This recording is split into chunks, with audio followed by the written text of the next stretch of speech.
Hello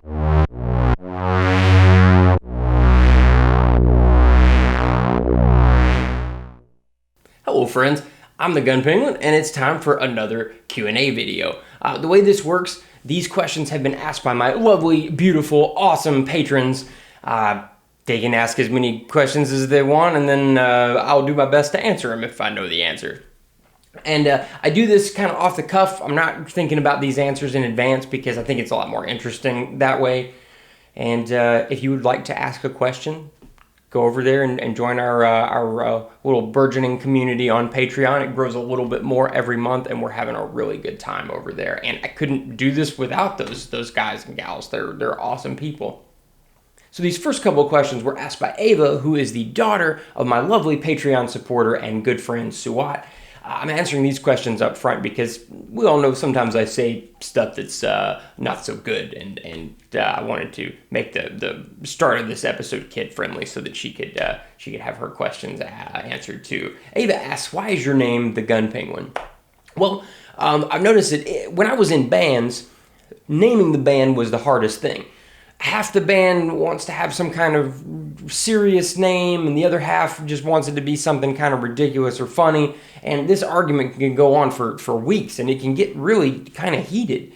And in the end, you always end up with something that's kind of silly anyway. So I just skip straight to the silliness at the end. I like penguins, and this channel is about guns, so this channel is the Gun Penguin. And that way it's not taking itself too seriously. Kind of makes you roll your eyes when you see a channel that's called, like, you know, Tactical Rifleman Molen Labe. It makes you say, wow, you really take yourself pretty seriously. You think you're super cool. Because the fact is, most of us are not super cool. We're just folks with guns and cameras making stuff on YouTube. We're really not that cool. So I wanted the name to reflect that. Ava asks, do you have kids? I do not have kids, and I will not have kids. Mostly because my lifestyle is very nomadic. I just don't think that would be conducive to raising kids the right way, whatever that even is. That's the other thing. I wouldn't even know where to begin. So I think that it's best that I not have kids. And instead, I taught music lessons for many years, and I got to hang out with other folks' kids and teach them instruments, and that was really fun. Also, I was an autism therapist for quite a while, and I was teaching kids again, and I think it's the most fun to hang out with other folks' kids and just get to deal with the fun stuff like playing with instruments, and then I don't have to do any of the really difficult stuff. So I think that works best for me. All right, now from here on out, it will not be so kid-friendly. So just a warning to all of you out there. Where were you on 9/11? I was in 8th grade. I remember them turning on the TV and saying something terrible has happened and we're going to watch it. And I saw the second plane hit, and I remember thinking, wow, this is the most terrifying thing that I've ever witnessed. It was certainly the most terrifying thing that's happened in my lifetime on a scale like that. It was truly a terrifying day. I'm sure all of you remember exactly where you were as well. It's one of those things that you don't forget it. It's like when you hear people talk about where they were when JFK was assassinated. It's so ingrained in the national consciousness that we'll all remember it until the day we die. If you could go back to any historical era, which one would you go to and why? That's a really hard question. History is one of my sort of primary interests. I would probably choose the Roman era because, with a few exceptions, it was still horrifically violent and life expectancies were short and all that stuff. But in terms of general overall mindset, it was the most like the modern era in that they were talking about immigration, public funding for welfare services, public entertainment, that sort of thing. It's a really interesting period that in many cases, offers us the initial discussions on issues that we're facing now. And you just can't say that for a lot of other eras. The medieval era would be so completely alien to us going back in time that it may as well be another planet. And don't get me wrong, this idea that you can just hop in a time machine and get along with the folks in some bygone era is ridiculous. It would still be tremendously shocking and insane to witness anything from the Roman period. It would really shock you to see how people were living during that period. But in terms of the things that people thought about, the things that they were worried about, it is remarkably similar to concerns that we have now. I would also just like to see the dawn of some of our modern systems with the move from the Roman monarchy in the very early days to the Republic. And then I'd like to see what it looked like when it fell, when the Republic fell to be, to essentially just have a dictator for the next many hundreds of years. I think that we can learn a lot from the ancient world in that way. You see the Republic, this incredibly stable political institution, and then just within a lifetime, it's completely upended, and a lot of citizens were in favor of it being upended because of the corruption and waste and a lot of other problems that were happening at the time. Looking back at how that happened, we would probably get a better sense of the problems our own republic is facing and how we can circumvent the very real problem that it too will collapse. So that's why I view the Roman period as being very interesting and beneficial for study. But I'd also just like to see how some of these great characters from history have lived. You know, what was Julius Caesar really like? What about Sulla? What about Gaius Marius? I'd like to see, the Marian reforms. I'd like to see Cicero give a speech. Who wouldn't? Okay. Turn off the air conditioner. So, as I was saying, the Roman era. I'd love to go back to the Roman era. Some other eras that I would like to visit. I'd really like to visit America around the time that it was founded. That would be very interesting. I would also like to visit Russia during the reign of Catherine the Great. That would be really interesting. I'd like to see the Ottoman Empire at its height. Long list of time travels. Let's just build a time machine and just make it happen. Let's just make this happen. When you travel overnight, do you take any additional firearms or ammo with you beyond your everyday carry? Yes, I do. I usually take an AR-15 with me. I think that's kind of an essential thing to travel with. I think that if something terrible were to happen, some sort of great apocalyptic calamity, it would be a good thing to have with you at the time. I like the AR-15 pistols. Those are really good for travel. You just throw it in the trunk and there you go. So what about you guys? What do you take with you? Who is your favorite Bond villain? I really like the performance that Sean Bean gives in the movie GoldenEye, which I think came out in 95 or 96. I think it's 95. Not a very good movie, but his performance is excellent. And definitely the best of the Pierce Brosnan Bond movies. Although that's not really saying too terribly much, but he plays 006, James Bond's best friend. I think his name's like Alec Trevelyan. Great performance. Sean Bean gives a great performance in anything that he does.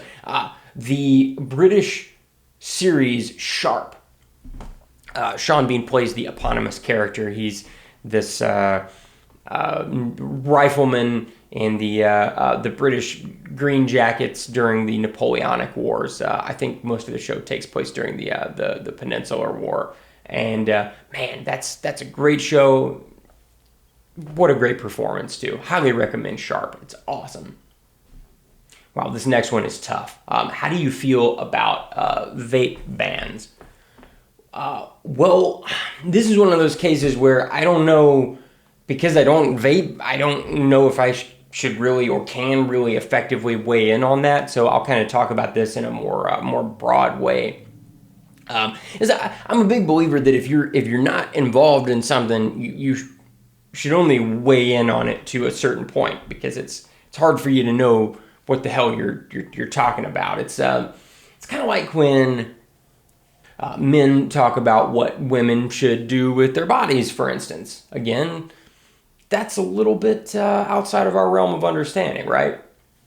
So in much the same way, I don't vape. I've never vaped, but I will say this. It is not the government's place to tell you what to put in your body, be it nicotine or any other psychoactive substance in any form. It is not the government's place to tell you how much of it you can put in your body, when or where you can purchase it, any of those things. That's not for them to say. The government has a long history of seeking to control our minds and bodies, and any sort of ban like that is just another form of control. And this is coming from somebody who's a teetotaler. I don't even drink. I've given up caffeine even in the last month. But you should have the right to put whatever you want in your body. It's not my place or anyone else's to say what you should put in there. So I think a vape ban is ridiculous, except manufacturers have to tell you what you are putting into your body. You also deserve the right to know exactly what you're putting in there. You know, I think about the work Upton Sinclair did a century ago, well, over a century now, to really revolutionize consumer safety. At the time, you know, if you went out and bought, I don't know, like a can of potted meat, there might be rat meat in there, or rat poison from the floor, or God knows what, parts of a worker who fell in the machine. It's disgusting.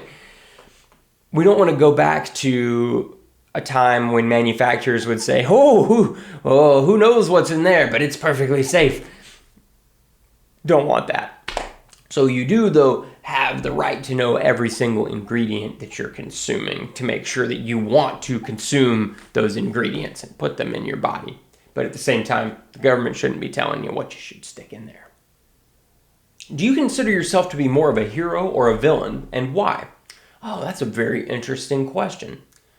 I think in the modern world, a villain is just someone who moves in the opposite direction from the normal. At least that's the way we've come to define it. Defined it? That's how we've come to define it. That's how we've come to define a villain anyway. Someone who says things that they are not supposed to, or does things that run counter to the majority culture. That's a bad thing. So in that way, yeah, I'm definitely a villain. I hope that any chance I get, I'm challenging societal norms. I hope I maybe make people think with the things that I do and say, and I hope people think that I'm a little weird, because the way society is moving right now, I don't want to be normal. I don't want to be like these other people who seek to control the things that other people think and feel and say. That disgusts me. I also don't want to be the sort of person who just says, yeah, this is the way we've always done it. That's good enough. America, to the British and the founders of this nation and idea, were absolutely villains. To the British Empire and its citizens, of whom there were far more than there were Americans seeking their freedom, we were absolutely the villains, because we were running counter to the way things had always been done and to the way the majority wanted things to move. A simpler way to put what I'm trying to say would be that across time, the majority has viewed various rebels as villains. I think of the Warsaw Uprising during the Second World War. The Nazis viewed the Jews who took up arms against them as being villainous. But I think we can all agree the Jews were absolutely in the right, and those Nazis needed to die. So across time, across history, you see these folks who were portrayed as villains absolutely doing the right thing. Think of the founding of our own country. We were rebels, but we were also in the right, doing the right thing. So we need to be very careful who we label villains. What video games have you been playing lately? Well, I am about halfway through my annual playthrough of the Uncharted series. I've just started 3, which is an awesome game. If you haven't played that series, highly recommend it. I'm playing the God of War reboot right now, and I'm playing the 2016 Doom reboot in anticipation of Doom Eternal coming out next year, although it's been delayed again, I think.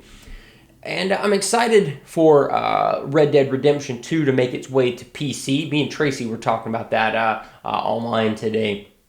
That's a really, really, really good game, and I want to see it on my beautiful PC to see how the graphics look. So I know we're talking about what I'm actually playing right now, but I just needed to mention that.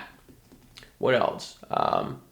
Feels like it's about time to play Skyrim for the 60,000th time.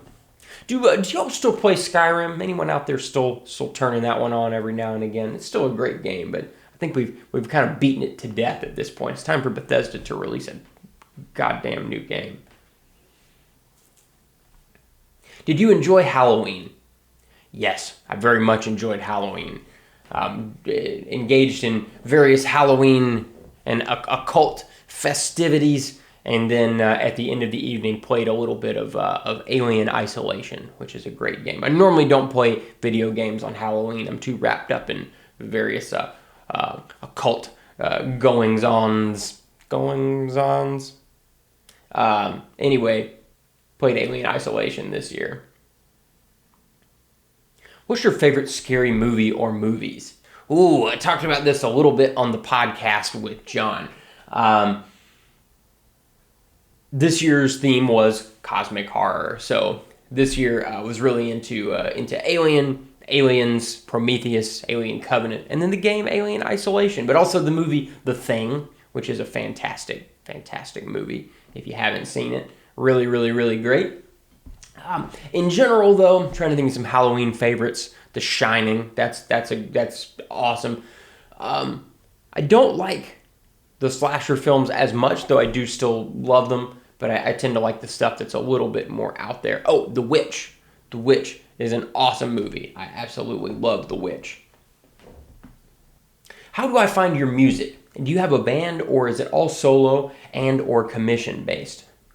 Up to this point, I've kind of tried to keep my music career separate from the gun stuff, because a lot of folks involved in the music industry, and even friends of mine, clients, that sort of thing, would not be very understanding of this part of my life. I don't know how they would react. I know some of them would react very, very negatively. So I've kind of tried to keep those things separate. But I will say, one day I will eventually post something and how you can find my music. These days, I don't really have a band anymore, although I did for a long time. I mostly release music solo, but I do, when I do play live, I of course play with other people. But now, most of my professional life is spent producing albums for other people and doing session work on albums. So I want to tell you a story that best illustrates where the music industry is at right now. A young fella wanted me to produce his record, but he was short on cash, and we were not able to agree on an amount for me to produce his record and for him to record it with me. And he says, you have a really bad attitude. And I said, what do you mean? And he said, you're just in this for the money. You don't really care about artistry or making music for the sake of it. And I said, it's not that. It's that this is my job. This is my career. I can't work for free.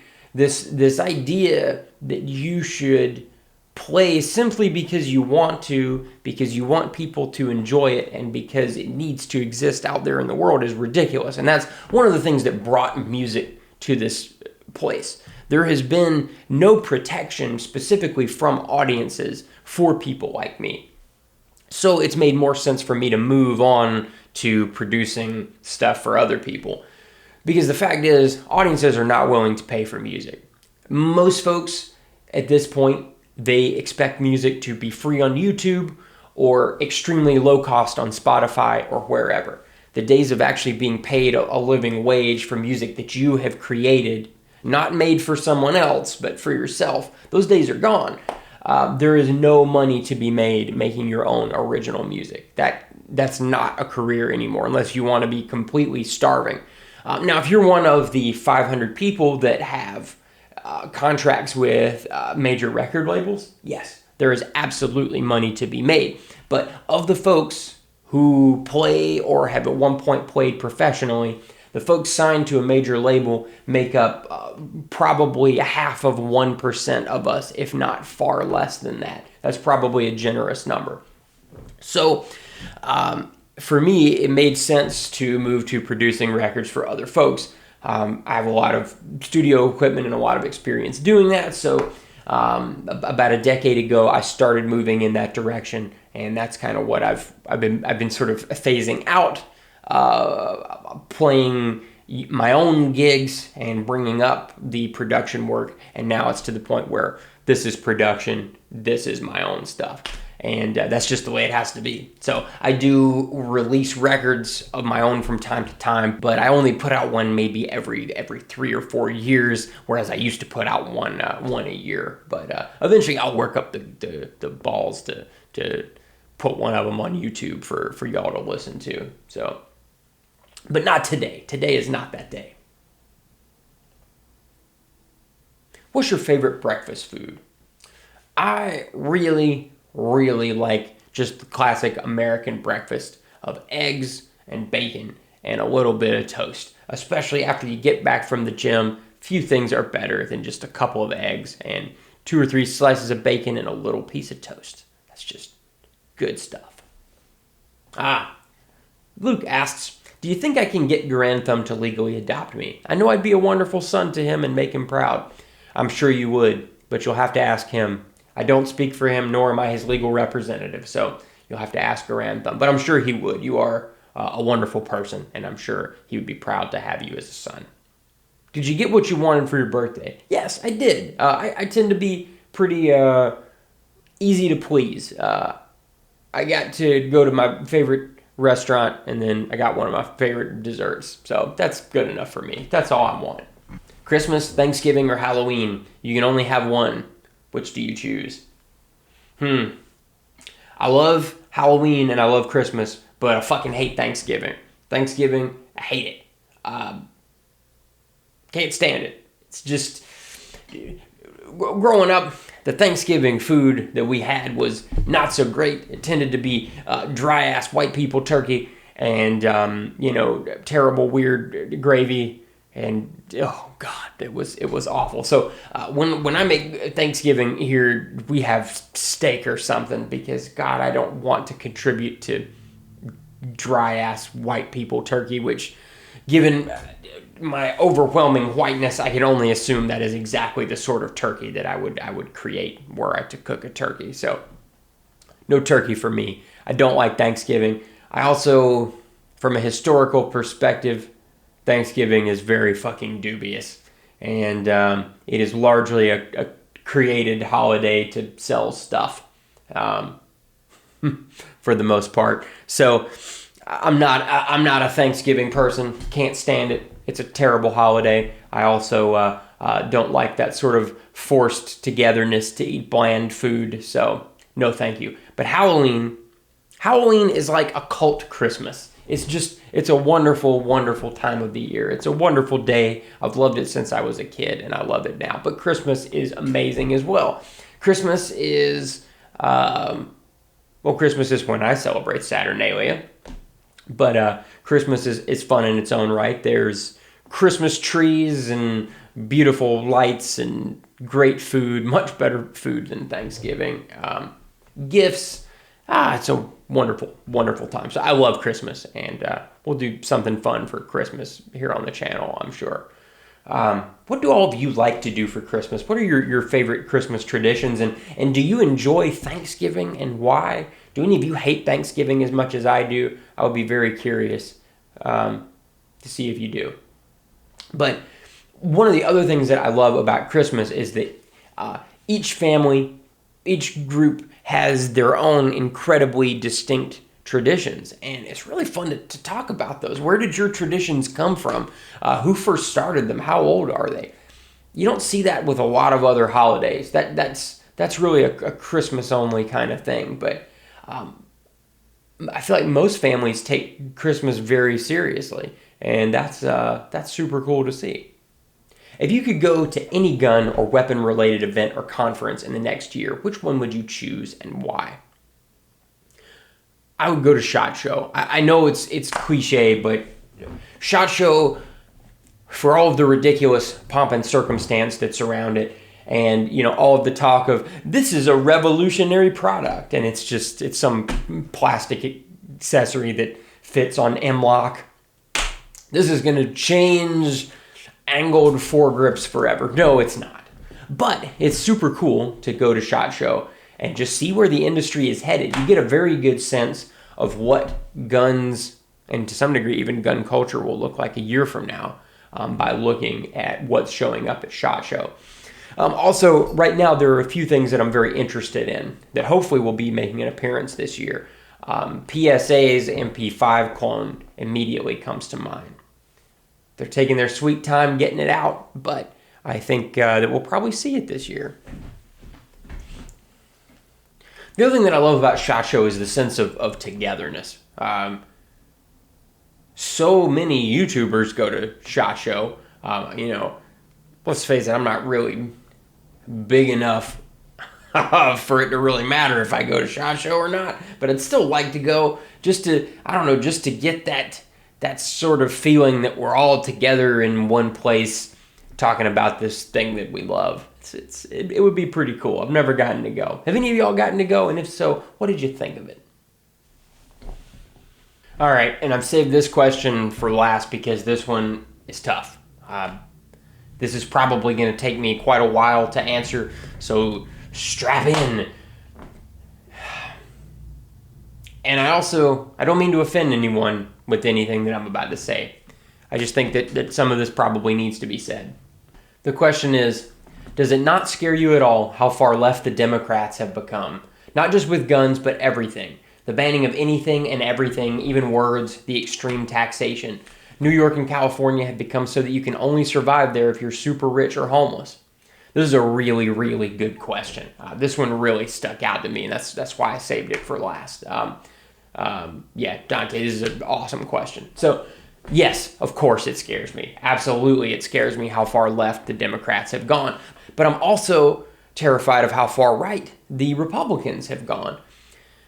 Both parties are more extreme than they've ever been, to the point that they've almost become caricatures of their own beliefs. It's really kind of bizarre to watch. So instead of saying that I'm frightened by one party, I'm just frightened by the two directions we're all headed. It's just, rather than unifying, we move further and further in the opposite direction. So I'm going to address what the left does really bad first, and then I'm going to address what the right does really bad. And maybe we can, from there, maybe we can just talk about some things that we can do to move closer to meeting together somewhere in the middle, just like we do here on this channel and in the comments. So the stuff that's mentioned here, these are probably the left's greatest sins. Obviously, gun stuff. The left's just general hatred of weapons and belief that the state will somehow protect you is ridiculous. We all know this. That's why we're here. That's why we like guns. That's our whole deal, right? The banning of words. That is the left's other sort of greatest sin, the need to control speech. Though certain things that we can say are disgusting and beyond good taste and rude, they should not be illegal to say. It doesn't matter if someone is offended by what you say. It doesn't matter if words hurt them. You still have the rights to use those words. The left has forgotten this. The left seems to think that words can somehow damage someone, almost physically. And that's just ridiculous. We can never get to a place where any idea is off limits. I generally hate slippery slope arguments. They're ridiculous. Slippery slope arguments don't work. We all know this. Just like, what about this? That's a ridiculous way to argue. We all know it. But this is a case where this is a slippery slope. To say, this idea, we're going to ban it just this one time, because it's never just this one time. It leads to any offensive idea being banned, and offensive ideas are what built this nation. America is made up of offensive people saying offensive things. Looking back at American history, the left traditionally, let's say pre-1990, was in favor of pretty much absolute free speech. In fact, a lot of these organizations that are now championing this idea of making hate speech illegal were organizations that originally championed absolute freedom of speech. Not to be inflammatory here, I know a lot of y'all are right-leaning. That's great. That's why I love you. But the right traditionally wanted to ban ideas, ways of speaking that it viewed as outside of good taste. The idea of the left doing it is very new and, in my opinion, sort of moves against everything that the left is supposed to stand for. What does the left or the right really stand for anymore? And the left's third greatest sin is this idea that more programs and more taxation will fix problems without repairing the underlying problem. So I'm in favor, in principle, of more government programs. Government programs helped me out. At one point, I was on food stamps. When I was in between careers, before my music career took off, I was on them for about 6 months, and they probably saved my life and certainly my career. So I'm incredibly grateful for those food stamps, and I'm very much in favor of government programs. But let's use guns as an example. The left, instead of saying what causes gun violence, they say ban the guns. The guns have nothing to do with gun violence. Or with the cause of gun violence. There are a lot of societal factors that contribute to gun violence. So the left doesn't ever want to treat the problem, they just want to treat the symptoms. The same thing goes for other government programs. You can do this experiment with almost any government program. Let's take unemployment, for instance. Unemployment is awesome. Unemployment is great. Some of you may have benefited from unemployment. But there's no denying that some folks remain on unemployment for far too long. And this is a result of sometimes the wages from unemployment being higher than the wages from having a job. Some folks stay on unemployment because they actually have a health problem that needs to be treated. And I understand there's disability for that, but disability has its own issues. So some folks will lose their job because they have a health problem and then just sit on unemployment. Unemployment also suffers from offering no alternatives. Hell, mandate job retraining. Mandate classes for how you can perform better in a job interview. Instead, we just say, here's your unemployment. I hope this helps. That doesn't work. The same thing goes for disability. Disability is incredibly hard to get, but then we don't offer folks appropriate treatment. I don't know if I should talk about this, but I'm going to anyway. So to talk about what's wrong with disability, I'm going to get kind of personal here. One of my arms, my left one, is incredibly fucked up. It is basically almost non-functional. Like when you see me shooting with my left arm up with two hands, I'm applying very minimal pressure because I can't. That arm probably only has 60% function. If I hadn't had healthcare, I could have ended up on disability. It could have gotten worse, and I could be disabled right now, completely unable to work or do any of the things that I need to do to earn a living. But because I have access to medical care, it's treated. I lead a very full life. I mean, you guys know, you watch the channel. I have a completely normal existence with the exception of the fact that this arm is basically ruined at this point. But what about somebody who doesn't have medical care? We put them on disability. They get this pretty minimal check every month, and there's no hope of that ever changing. The way that we handle disability is ridiculous. We're just treating this symptom of, okay, you have a health problem. Here's this check. We're not going to provide additional help to perhaps fix this to get you off of disability.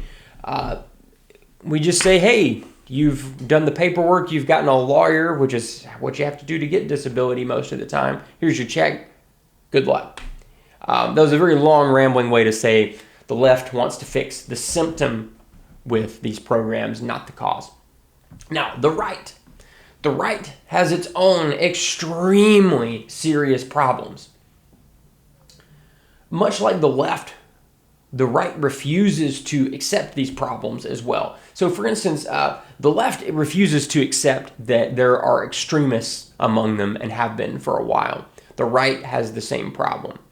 Statistically, the right is where all of the racists reside, and on the left is where all of the communists reside. And I'm talking about legit racists and legit communists. I'm not talking about like your sort of weird, vaguely racist uncle. I'm talking about folks who genuinely believe in racial superiority. And on the left, you have people who genuinely believe that the state should seize property and redistribute it. So both sides need to sort of accept, hey, we've got some people who are ideologically problematic, and we refuse to do this. Both sides do. We're both guilty. There's no way around it. So the right has also three huge problems. Let's talk about what those are.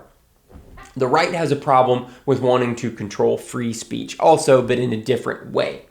So the right wants to inject Christian policies into American government and law and Christian ideologies.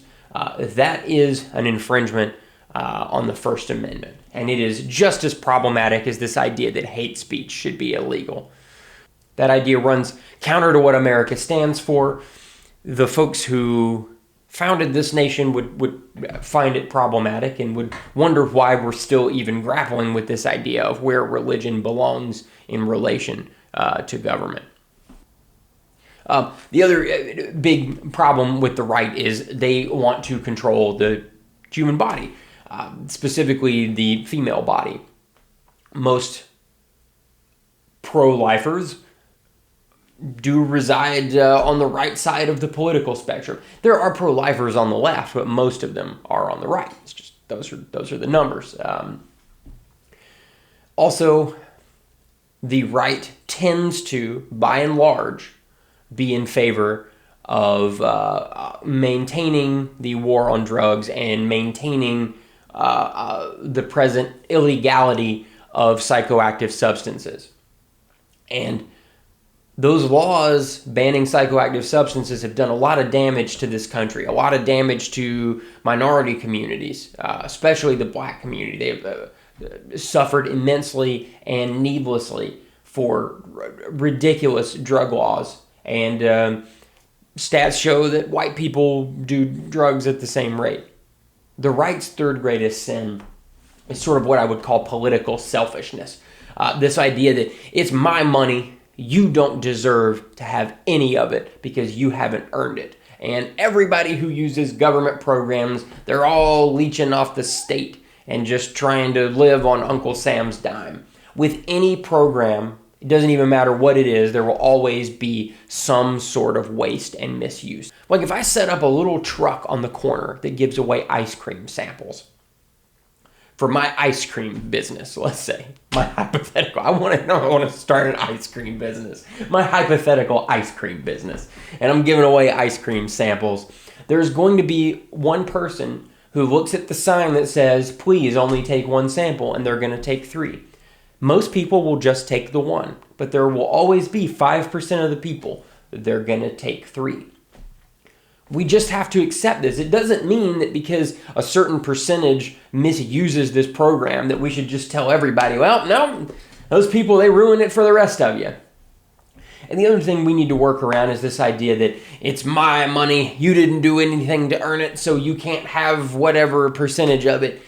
Instead, why don't we say, let's fix these problems with the programs where they only fix the symptoms. Why don't we say, let's take some really easy, simple measures to prevent corruption. Let's take a smaller percentage of our income and let's work to use it to better everyone. It is completely possible. I think the issue with the left is they're saying, we're going to tax you at 30%. God only knows where it goes, and we're just treating the symptom. That makes me harden against it as well, and I completely understand why you would. But at the same time, we do have to get over this idea that we should only help ourselves, and that if somebody else can't or isn't able to earn a living, that they should just rot in the gutter. We do need to get over that. So anyway, those are the things that the left and the right both do really, really badly, in my view. I find both sides to be pretty gross at this point. I don't particularly like either. You can probably tell I do. Of course, I lean, left pretty far. But at the same time, the Democratic Party's gone mad. It's gone completely insane. Absolutely fucking bonkers. Something else that I just detest about the left, this is just mind-blowing to me, is this idea that right now they hate Donald Trump, they hate the government's so scary, it's so racist, and it's just pick all the list of things that they're saying about the government. Yet they still say, better give the guns up. I definitely trust this government to do the right thing and always look after me. Okay, so is this government bad, or is it good and can look after you and take care of you under all circumstances? You can't have it both ways. It's one or the other. Those ideas are so incongruous that you can't use them together. And the last thing the left is doing is this idea that if you have ever made any mistake, you should be removed from society and the internet for all time. That is terrifying and almost Puritan-esque in its way. This idea of canceling people. It's so insane. We should be looking to forgive people. Why would you not want to help someone do the right thing, to apologize, to give a really sincere apology?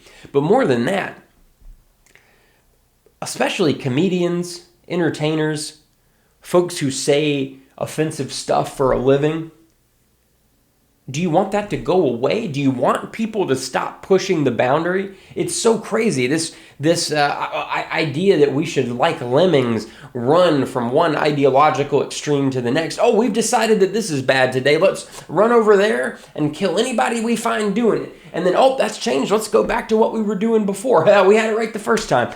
That's fucking nuts. It's absolutely nuts. We have become so intolerant of people who believe anything other than what we believe. I know I've just gotten done criticizing both belief systems, but I just want y'all to know it is a beautiful thing to believe something different than other people and to have a very carefully considered, well-thought position outside of the normal position. Someone is incredibly boring when you meet them and you just go, oh, this person just parrots all of the leftist or rightist opinions. They hold all of the standard opinions They never deviate. That's so sad when you meet one of those people. But that's what society demands now. Demands that we race with the crowd of lemmings from one idea to the next, never deviating, never having an original thought. It's really, really, really sad. It is the most un-American thing that I can think of, and may Athena have mercy on our souls. I don't know what else to say. I never thought I would see culture change in this way. You probably didn't either. What can I even say about it? So all that to say, I hope you disagree with me, because when you disagree with me and when I disagree with you, it makes both of us stronger. It makes the country stronger. And what really makes us strong is when we can have a really good, spirited, civil discussion about it. So down in the comments, let's do that. Let's have an awesome discussion. You do have to be civil. You know, I think one of the issues we have in general is just fucking rudeness. It kind of reminds me of like when you see someone make some sort of minor, pronoun slip, and everybody on the left just fucking piles on them and verbally beats them up when they just made some sort of minor speaking error. It also reminds me of when folks on the right, out of sheer rudeness, refuse to call people what they request to be called. Both of those things are fucking rude. Whether you agree with someone or not, you should be nice to them, because that's what you should expect in return. It's the only way things are going to improve, is if we just show each other some really, really basic human kindness. So let's disagree. Let's have a wonderful, spirited discussion. Let's talk about the tough stuff. Let's always be willing to have a conversation that makes us uncomfortable. Let's be willing to consider points that are so radically different from what we believe that we would have never constructed them on our own. Let's read some things that make us uncomfortable. Let's think about history. Let's talk about the moments in time when the world changed because someone stood up and said, this is really not working. Thank you all for watching. I hope you have a wonderful evening. I'm sorry that you just listened to me talk for like 45 minutes. You're beautiful, beautiful people, and I hope you have a wonderful night. I'll see you next time. Good night. This is the longest ending ever. I'm just going to keep going. I love you. Good night.